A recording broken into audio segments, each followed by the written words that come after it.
Bienvenue dans Smart Bourse, votre double dose quotidienne de marché en direct sur Bismart. Chaque jour à la mi-journée, 12h30, 13h. Et en fin d'après-midi, la grande édition pendant une heure à partir de 17h, rediffusée à 20h sur Bismart TV. Émission que vous retrouvez chaque jour en replay sur bismart.fr et en podcast sur l'ensemble de vos plateformes. Au sommaire de cette édition de la mi-journée, le rebond chinois qui est en train de gagner en substance à travers les enquêtes PMI, les enquêtes d'activité du mois de février en Chine qui ont été publiées il y a quelques heures maintenant, des enquêtes officielles, des enquêtes privées menées par l'Institut Caixin qui vont toutes dans le même sens, que ce soit pour la partie manufacturière ou la partie service. L'économie chinoise est en train de réaccélérer. Ces enquêtes sont toutes supérieures aux attentes et montrent donc une reprise, une expansion d'activité à la fois dans le secteur manufacturier et dans le secteur des services. Certaines enquêtes montrent même un niveau d'activité, un rythme d'activité dans le secteur privé en Chine qu'on n'a pas vu depuis une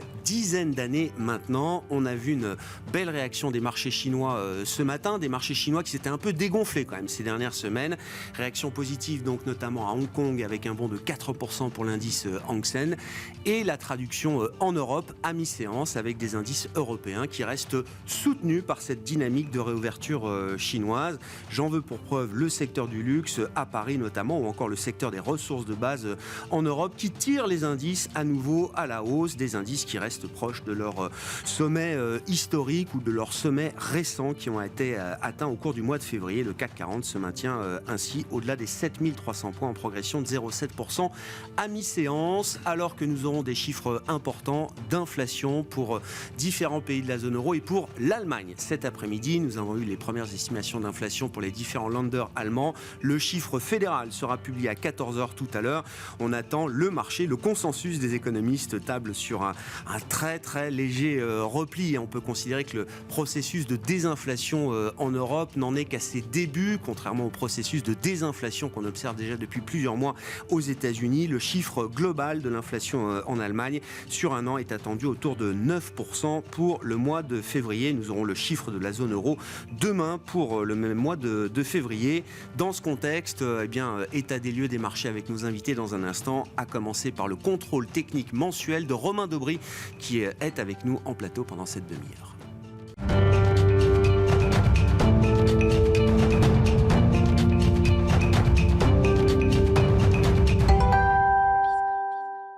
Deux invités avec nous, donc Delphine Arnaud, gérante multi-asset et overlay chez Edmond Rothschild Asset Management. Bonjour et bienvenue Delphine. Bonjour Grégoire. On se focalisera avec vous sur la partie européenne puisque l'Europe, au-delà du fait qu'on est français, européen et qu'on aime parler de l'Europe, l'Europe devient un sweet spot pour les investisseurs mondiaux. On évoquera ce sujet avec vous. Mais d'abord, le contrôle technique mensuel des marchés avec Romain Daubry, membre de la cellule Info d'Experts de Bourse Direct. Bonjour et bienvenue Romain.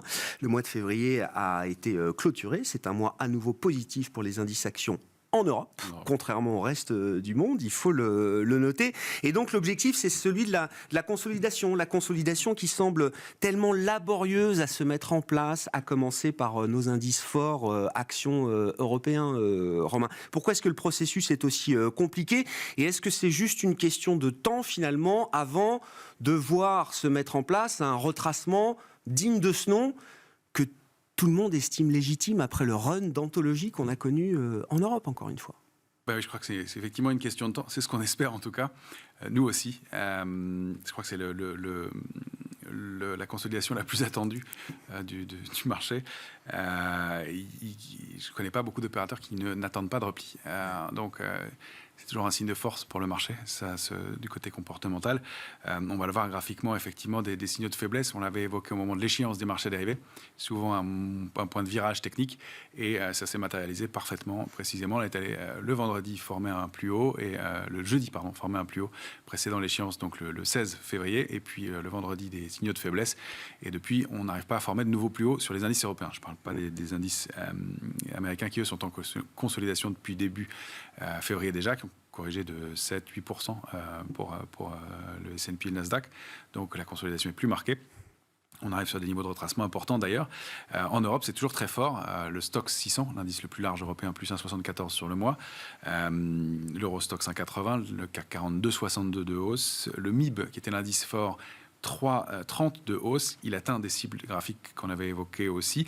Mais celui qu'on regardera aujourd'hui, c'est l'IBEX. Parce qu'il se passe quelque chose en Espagne. Presque 4% de hausse sur l'IBEX sur le mois, qui déborde une oblique baissière de très très long terme de 2008, avec force, avec du volume, et qui s'installe au-dessus nettement. Donc il se passe manifestement toujours quelque chose en Europe. Et ça, ce ne sont pas des débordements graphiques qui ont lieu sur quelques jours ou quelques heures. C'est un débordement mensuel sur un niveau sur lequel, on va le détailler, l'indice avait été en échec plusieurs fois. Donc, toujours ce mouvement de fond. En revanche, effectivement, aux États-Unis, c'est moins bon. Le Dow Jones est l'indice faible parmi les 3 grands indices américains, moins 4,19. Le S&P moins 2,61, et puis c'est le Nasdaq qui perd 0,49 finalement, mais dans une plage de fluctuation de 8,24%.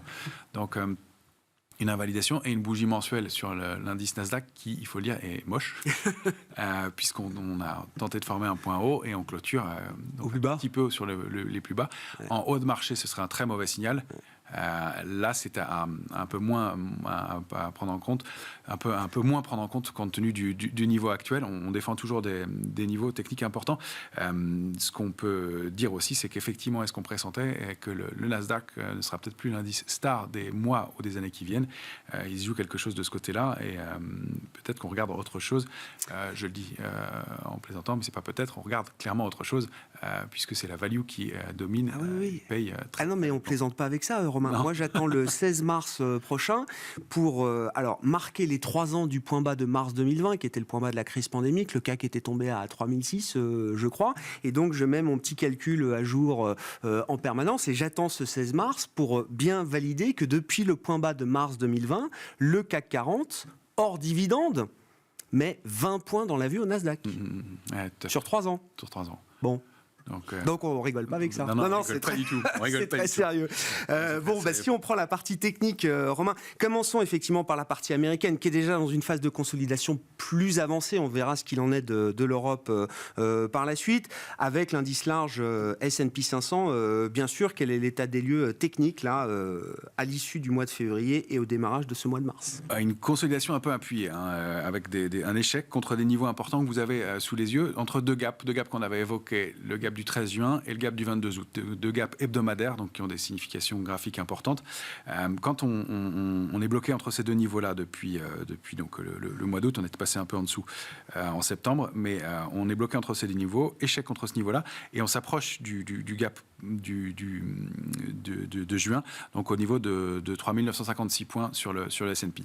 Ce sont des niveaux charnières. Non seulement on s'approche de l'oblique baissière qui avait été active, que vous avez en bleu à l'écran, active depuis toute l'année 2022, et puis d'une oblique violette, pardon pour les couleurs qui sont peut-être pas très, très jolies ou lisibles, mais qui est haussière et qui était active, elle, depuis des années sur le S&P, donc qui est le canal, la borne basse du canal haussier de long terme sur le S&P. Donc c'est la croisée des chemins.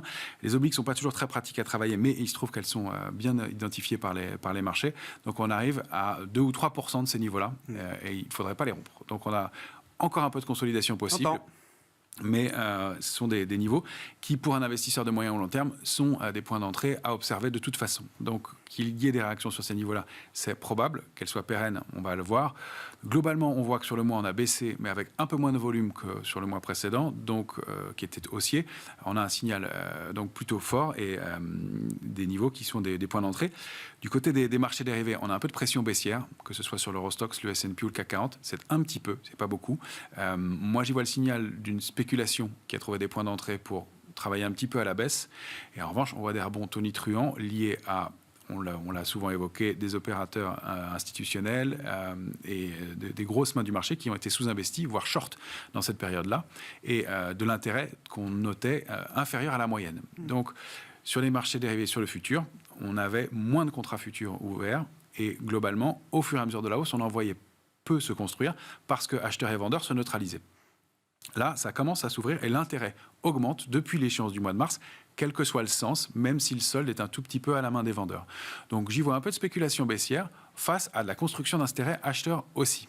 C'est pour l'instant ténu, mais on a sur l'Eurostoxx 0,83% de baisse depuis le 17 février et 3,98, donc 4% de hausse de la position ouverte.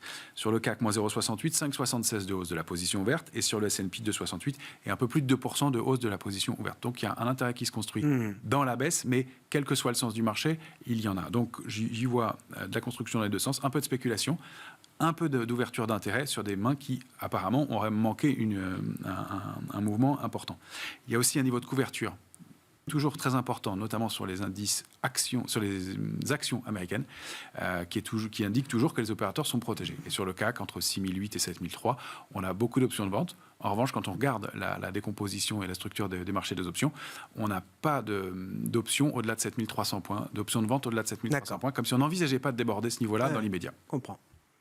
Bon, qu'en est-il de l'ancienne star que fut le Nasdaq, Romain, du coup, sur le plan technique? Bien, le Nasdaq, il conseille aussi pas mal, et c'est plutôt des niveaux techniques qu'on va observer. Il était passé au-delà de 12 165, qui était la ligne de coup d'une figure haussière. Il est repassé un peu en dessous. 12 008, c'est le point 12 008, c'est le point intermédiaire sur lequel il est calé. Lui pourrait continuer à consolider, même un peu plus que le S&P. Il a mieux résisté que le S&P dans la baisse. Le S&P est repassé entre 50% et 61,80 de retracement quand on regarde les retracements de Fibonacci de la dernière vague de hausse. Le S&P est au-dessus encore, donc il pourrait continuer à consolider un petit peu plus. Ce ne serait pas un très bon signal de passer sous 11 638 points, mais on peut tolérer une accélération baissière, peut-être un touchdown, un mouvement de baisse qui ferait douter les opérateurs et qui serait un point d'entrée intéressant qui pourrait peut-être permettre aux indices européens d'aller former cette consolidation qu'on attend de façon assez consensuelle depuis quelques temps maintenant. Si on dépasse 12 165 et puis de la même façon 12 865, la dernière cible qu'on était allé chercher, évidemment la tendance se réactive de façon assez manifeste et on a 13 720 en cible. Pour l'instant, c'est un doute, mais le double appui, le double bottom qu'on a formé en fin d'année dernière est un signal fort, et tout ça avec des volumes. Les volumes sont moins importants dans la consolidation pour l'instant, même si encore une fois, on s'attend toujours à ce que le Nasdaq reste pas l'indice le plus fort, même si on a un intérêt qui se Oui, ça ne veut pas dire qu'il n'y a pas de choses à faire avec le Nasdaq, mais c'est juste qu'il n'est plus l'indice leader. Exactement. Qui apporte la surperformance sur les marchés globaux et sur les marchés boursiers. Exactement. Si on en vient à l'Europe, du coup, en regardant l'Eurostoxx notamment, qu'est-ce qui serait une cible idéale en matière de retracement et de consolidation? Alors, toujours un graphique hebdomadaire. On a eu un signal important la semaine dernière. On avait évoqué au mois d'octobre un avalement haussier. La bougie du mois d'octobre avait englobé celle du mois de septembre. C'était un signal haussier fort. Là, c'est la bougie hebdomadaire de la semaine dernière qui a englobé celle de la semaine précédente. En haut de marché, c'est quand même un signal d'un coup d'arrêt, même si on voit qu'on commence le mois de façon assez forte. Encore, on est dans un petit trading range 4188, 4283. On a des extensions possibles à la hausse situées un peu sous 4400 points. 4400 points sont les tops historiques de l'Eurostoxx. Donc il va falloir quelque chose de fort pour aller les chercher, voire les déborder. Si on rompt 4188, il n'y a rien de méchant. 4099 en cible, c'est l'alerte de court terme. C'est sous ce niveau-là où on pourrait accélérer un peu, aller chercher l'alerte de moyen terme qui est située aux alentours de 3965 points. Ce serait un point d'entrée excellent, probablement. Et je pense qu'il y a pas mal d'opérateurs qui seraient intéressés pour rentrer sur ce niveau-là. On constate que c'est au-delà d'un gap hebdomadaire haussier cette fois-ci. Donc un point technique important, un niveau de retournement. Donc voilà, pas se précipiter, être un peu plus light, garder une poche de cash dans le contexte, même si on reste globalement assez investi. Et on a des stratégies un petit peu qui peuvent paraître contre-intuitives. On est en même temps protégé et en même temps on achète sur repli, on cherche des points d'entrée sur des titres. Parmi les forces de l'Europe boursière, j'entends, intéressant de noter, alors on va parler du CAC, mais le MIB italien, vous l'avez cité, ou encore l'IBEX espagnol. Regardez alors, les enquêtes PMI manufacturières de ces deux pays ce matin, ce sont les meilleurs, en tout cas qu'on ait eu pour le mois de février, par rapport à la France et l'Allemagne. On a encore des zones de contraction sur l'activité industrielle, manufacturière. On est dans des zones d'expansion en Espagne et en Italie pour le secteur manufacturier. Et donc, en termes d'indices, on voit l'IBEX, là aussi, qui est un indice fort aujourd'hui, Romain. Mais ça a été le plus fort le mois dernier en tout cas, et il faisait partie des indices forts récemment, avec le débordement donc, de cette oblique baissière de long terme qui, comme vous le voyez, a été testé 4 fois depuis 2008 avant d'être débordé clairement en mensuel, et encore une fois avec des volumes significatifs. Donc ça ouvre la voie à une progression complémentaire de l'ordre de 7-8% sur l'IBEX, avec peut-être un retracement, c'est-à-dire qu'on peut aller former ce qu'on appelle un throwback, c'est-à-dire retourner sur cette oblique baissière pour s'appuyer dessus et trouver un point d'entrée. Donc la consolidation est possible, elle serait même saine encore une fois dans ce marché. Et puis on a eu cet avalement baissier que je vous décrivais sur l'Eurostoxx, on l'a eu aussi sur le MIB. En touchant une cible. Donc on ne peut pas regarder tous les graphiques en même temps, mais il y a encore une fois un petit coup d'arrêt à court terme. La lecture à moyen et long terme, elle est quand même très très positive. Et la cible que je vous donne, elle est modeste, 10 160 sur l'IBEX. Si on regarde la structure qui est en dessous et la hausse, on peut même aller chercher beaucoup plus loin. 11 180 serait une première étape dans un mouvement haussier qui est plus important encore. Comment est-ce que ça se traduit sur le CAC 40 Romain, là, qu'est-ce qui serait la zone de retracement idéale? On est à 7325 points sur le CAC 40 cash au moment où on se parle. Entre 3 980 et 7040 points. Ce serait la cible de retracement idéal pour l'indice CAC 40. On a buté sur un niveau psychologique important, 7372, c'était le top historique de l'année dernière. On a débordé par le haut le canal haussier de long terme actif depuis 2011 sur l'indice CAC 40, avec du volume, avec de la puissance, sans retracer jusque-là, avec de la peine à retracer comme on l'a bien expliqué. Et donc 3-4% de retracement serait un niveau, encore une fois, graphiquement propre, techniquement intéressant pour trouver un ratio risque-rendement sur l'indice CAC 40 qui serait intéressant et avec encore une fois un niveau à surveiller et probablement des opérateurs qui seraient intéressés par ces niveaux-là. Objectif, consolidation, donc on verra comment est-ce que ce retracement se met en place ou non dans les prochains jours. Ou débordement des plus hauts. Ou débordement des plus hauts dans les prochains jours. Il y aura les chiffres d'inflation zone euro cette semaine, l'emploi américain la semaine prochaine, et puis ensuite on repart dans la séquence Banque centrale le 16 mars pour la BCE et le 21 et 22 mars pour la Réserve fédérale américaine. Romain Daubry, membre de la cellule info d'experts de Bourse Direct, avec nous en plateau.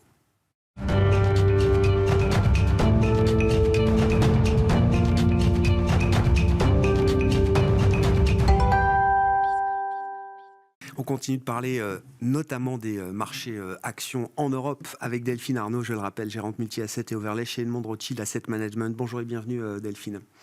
Comment est-ce que vous regardez cette surperformance de l'Europe? Encore une fois, ce sont les indices actions dans le monde qui réussissent encore à afficher des performances positives en février, alors qu'on a eu des performances négatives notamment aux États-Unis, et ce, malgré des taux cœur européens qui sont au plus haut, qui affichent de nouveaux sommets dans ce cycle, plus de 2,70 sur le 10 ans allemand, plus de 3,10, 3,15 peut-être sur le 10 ans français, et des indices actions qui restent au sommet jusqu'à présent. Oui, on a l'impression que les marchés actions européens restent assez immunisés à cette hausse de taux. Alors, il y a eu des facteurs très positifs sur les actions européennes. Déjà, il y a le mix sectoriel qui favorise les actions européennes avec beaucoup de bancaires. Et ça a beaucoup aidé depuis le début de l'année. On sait que les actions européennes, elles sont très cycliques et à la faveur de la réouverture de la Chine, elles ont bien profité depuis le mois d'octobre. On sait également que le marché européen il bénéficie de taux structurellement plus bas depuis une dizaine d'années et depuis l'an dernier également d'un euro qui est plus faible. Ça s'est vu dans les résultats. Donc toute cette hausse depuis le début de l'année, ce sont vraiment des publications de résultats qui ont été très bonnes. Donc du fondamental. Le marché est monté pour de bonnes raisons. Le marché est monté pour de bonnes raisons. Maintenant, est-ce qu'il peut comme ça rester aveugle face à la hausse des taux? Alors en fait, quand on regarde la valorisation des marchés européens ou des marchés actions en général, on ne regarde pas les taux seuls, on regarde les taux comparés à l'inflation, même l'inflation attendue, donc des break-even d'inflation, ce qui nous amène à comparer les PE avec les taux réels. Aux États-Unis, on a des taux réels à 1,5% depuis quelques temps déjà. En Europe, on a du mal à franchir le côté positif des taux réels. On est toujours à 0. Et donc, comme on a une hausse des taux qui s'est accompagnée par une révision à la hausse des anticipations d'inflation, finalement, les taux réels sont restés très stables. Les conditions monétaires sont moins dures en Europe qu'aux États-Unis. Pour l'instant, oui. Et comme en fait on n'a pas fini le cycle d'inflation en Europe, on est toujours en train de réviser à la hausse l'inflation. On a l'impression que certains pays, vous citiez l'Allemagne, il y a aussi l'Espagne, mais la France, on n'a pas passé le pic encore. Du coup, on est obligé de réviser les anticipations d'inflation, d'autant les hausses de taux. Et comme les taux réels restent stables, ça ne pèse pas sur les actifs risqués, ni sur les actions, ni sur le crédit. Les spreads de crédit ne se sont pas écartés. Ça veut dire qu'il y a quand même un moment peut-être encore un peu douloureux devant nous du point de vue de la politique monétaire en Europe. On n'est pas encore totalement ajusté de ce point de vue-là, peut-être, Delphine. C'est le risque devant nous. Là, l'idée de cette consolidation ou d'un retracement, c'est ce phénomène-là qui pourrait être déclencheur peut-être d'un retracement des marchés en Europe. Oui, c'est notre scénario. Et ce qui nous inquiète le plus, ce sont ces histoires d'inflation. En fait, on a mis tellement de stabilisateurs automatiques et d'argent public pour soutenir la consommation, que finalement le cycle tient plutôt bien en Europe. On a pu éviter également les pénuries énergétiques. On a eu un reflux des prix de l'énergie. Donc finalement, ça soutient plutôt le cycle. Mais l'envers du décor, c'est que ça soutient également l'inflation. Et là, il en va de la crédibilité de la Banque centrale, qui va devoir montrer qu'elle est à même de défendre le pouvoir d'achat de ses citoyens, de défendre sa monnaie. Et donc, du coup, elle va devoir en faire plus pour lutter contre cette inflation. Aujourd'hui, ce qui est anticipé par les marchés quand on va arriver au tournant de l'été, ce sont des taux qui vont monter aux États-Unis à 5,40 et on s'arrête là, ce sera un top, c'est ce qui est anticipé par le marché. Et nous, on pense qu'on va rester longtemps sur ces niveaux-là. En Europe, par contre, à l'été, on va arriver à 3,75, mais on considère que ce n'est pas un top. Sans doute, la Banque centrale va devoir en faire plus. Et ça, à cause des soutiens fiscaux qu'on va devoir payer par une répression monétaire. Ce qui est fascinant, c'est que le marché obligataire a pris en compte cette nouvelle donne. On le voit dans le pricing, dans les anticipations des marchés monétaires, des marchés obligataires. Et comme vous le disiez, je reviens à la résilience des marchés actions. On a l'impression d'un schéma très différent de ce qu'on connaissait l'an dernier, quand il fallait aller très vite dans les hausses de taux. Donc c'était la phase de front-loading. Chaque fois qu'on réévaluait le taux terminal des banques centrales, Fed ou BCE, ça faisait tanker tous les marchés, toutes les classes d'actifs risqués. Là, on a l'impression que c'est un sujet très circonscrit aux seuls investisseurs obligataires, pour dire les choses. Alors, quand on a plus d'inflation, il faut plus de taux, et plus de taux, il faut que l'ajustement des taux aille plus vite que l'inflation pour peser sur les PE. Ouais. Et en fait, les actions européennes ne sont pas démesurément chères et elles délivrent en termes d'EPS. En fait, le rebond s'est fait... Donc, la valorisation, le price earning, le prix auquel je paye les bénéfices, EPS, les BPA, les bénéfices par action. Oui. Et donc, le rebond d'octobre, on était sur des rapports en nombre d'années de bénéfices de 10. Le marché action se payait 10 années de bénéfices, ce qui est un niveau stressé. Ça reflétait le stress ambiant qu'on a complètement oublié depuis, avec les pénuries de gaz, avec la guerre en Ukraine... Donc ça a été surmonté, ça nécessitait une revalorisation de ces PE. Ouais. On est allé un peu au-dessus de 13. Aujourd'hui, on est à 13. 13, c'est pas un niveau démesurément élevé. On n'était pas cher à 10. On est à des niveaux raisonnables à 13, à condition que les bénéfices, que les entreprises continuent de délivrer des bénéfices. Et qu'est-ce qu'on peut dire de ces... Alors, allez-y, Delphine. Et si on se dit, qu'est-ce qu'il faudrait pour que le marché prenne 10% de plus ? 10% de plus, si on n'a pas cet accompagnement avec les révisions bénéficiaires, et là, on aura un discours des entreprises qui sera moins prégnant puisque les publications se terminent. 10% de plus, ça nous amène à 14,7 de PE.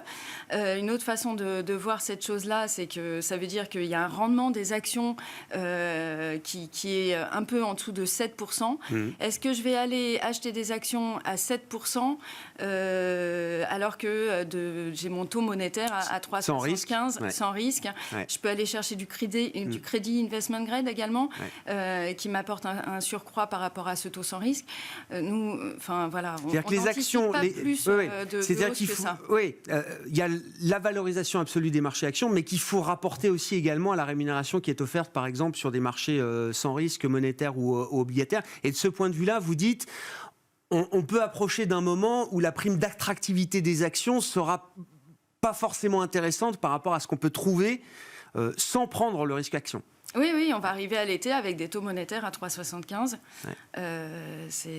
Ça va être un peu douloureux pour les actions. Il va y avoir des arbitrages et nous, c'est ce qu'on est en train de faire actuellement. Et pour que les bénéfices tiennent, il faudrait que les volumes augmentent. C'est pas ce qui est anticipé. En fait, aujourd'hui, sur la publication de résultats, quand les analystes ont écouté les entreprises, sur les 30 derniers jours, les perspectives de croissance de chiffre d'affaires ont été révisées de 1,3%. Donc, on a plus d'inflation, mais ça veut dire qu'on a moins de volume aussi. Donc, finalement, on aura... qu'est-ce qu'on a à gagner sur les actions aujourd'hui sur ces niveaux-là? On attend peut-être un peu plus d'effet prix avec de l'inflation, mais le pricing power tend à s'éroder. On attend moins de volume parce que les ménages vont plus être autant soutenus en termes de pouvoir d'achat. Et donc, du coup, on a également une contraction des marges qui sont au plus haut aujourd'hui en Europe et qui devraient baisser un petit peu. Il y a un effet de lag qui est très long, en fait. Le coût des matières premières qu'on a subi l'an dernier, en fait, on va le ressentir là cette année. Le système de couverture pour beaucoup d'entreprises. Avec le système de couverture pour les entreprises. Et même si on voit les matières premières refluer aujourd'hui, ça, c'est un bénéfice qu'on aura un peu plus tard. Ouais, j'entends. Voilà, donc pas grand-chose à attendre sur les actions européennes, ce qui nous invite à la prise de profit sur ce segment-là. Est-ce qu'à l'inverse, on retrouve peut-être de l'intérêt pour d'autres marchés actions dans le monde aujourd'hui, Delphine? Alors nous, sur ces niveaux-là globaux des actions, on est plutôt à de la prise de profit en général. Pour se reconstituer des munitions, on pense qu'on pourra re-rentrer sur les marchés. Ce qu'on enlève, la petite partie qu'on enlève aujourd'hui, on pourra la remettre à meilleur compte un peu plus tard. Il y a une zone géographique où on reste très positif, c'est la Chine. Donc, l'Europe a bien bénéficié de la réouverture chinoise. On préfère jouer la réouverture chinoise par la Chine directement. Ça a mis un petit peu de temps. C'est parti très vite d'un coup. Et puis, depuis mi-janvier, à peu près, ça déçoit un petit peu la Chine. Et le retour des actions chinoises, là, depuis mi-janvier, vous a pas totalement refroidi? Alors justement, nous, c'est le moment où on en remet davantage en sortant un peu d'actions américaines et d'actions européennes. Pourquoi est-ce que ça a déçu les actions chinoises? C'est qu'on attendait plus de soutien, de stimulus monétaire et fiscal. On en attend toujours plus. En fait, cette reprise, elle se fait déjà de façon assez forte, que ce soit au niveau de la consommation. On a des éléments substantiels qui permettent de valider quand même que il y a quelque chose qui se passe. Oui. Il y a quelque chose qui se passe. Les PMI qui sont sortis aujourd'hui sont très forts à la fois sur le manufacturier, mais également sur le service. Et dans le secteur des services, il y a la construction. Et donc, on voit que sur la construction, il y a également du mieux. Donc il y a des éléments intrinsèques qui nous disent qu'il n'y a pas tellement besoin de soutien monétaire et fiscal en Chine. Et ce serait même plutôt sain qu'il n'y en ait pas. Parce que sinon, ça viendrait en fait refaire une boucle encore de stimulus. On veut bien une reprise en Chine, mais on ne veut pas une reprise inflationniste pour le reste du monde, c'est ça? Voilà. D'accord, donc action chinoise, mais on a vu la très belle réaction des marchés chinois ce matin, à commencer par la bourse de Hong Kong qui a rebondi de 4% dans le sillage de la publication des enquêtes manufacturières et services qu'on a pu voir en Chine pour le mois de février. Merci beaucoup Delphine. Merci d'avoir été avec nous en plateau. Delphine Arnaud, gérante multi-asset et overlay chez Edmond Rothschild Asset Management, qui était l'invité de Smart Bourse à la mi-journée. On se retrouve à 17h en direct sur Bismart.